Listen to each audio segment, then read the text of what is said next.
তার পরবর্তী যে র্যাঙ্ক হচ্ছে আরটিসি, ওনারা আজ পর্যন্ত উপস্থিত নেই, কিন্তু অবশেষে আমাদের সেই ডাইনামিক একজন পার্সন রয়েছেন, যিনি আছেন 7 নম্বর র্যাঙ্কে, এমটিসি র্যাঙ্কে আছেন। আমি ওনাকে পরে ডাকবো, ওনাদের কাছ থেকে একটু শুনে নিয়ে এসো না। এই ক্লাস করতে গিয়ে ওনারা কীভাবে করলেন জানতে হবে তো, কারণ এই যদি ওনাদেরকে টেকনিকগুলো না শিখি তাহলে আমরা রেখে আসতে পারবো না, তাই শুনতে হবে। এসো না। তো জেন্টস ফার্স্ট না ladies first? Ladies first. Okay, তো ওয়েলকাম ম্যাডাম।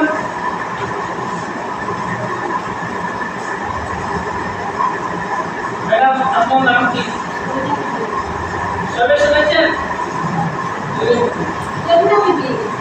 তো ম্যাডাম এই ক্লাস করতে গিয়ে আপনার কখনো কোনো সাপোর্ট পেয়েছেন বা কোনো কষ্ট হয়েছে বা কীভাবে কাজে এলেন?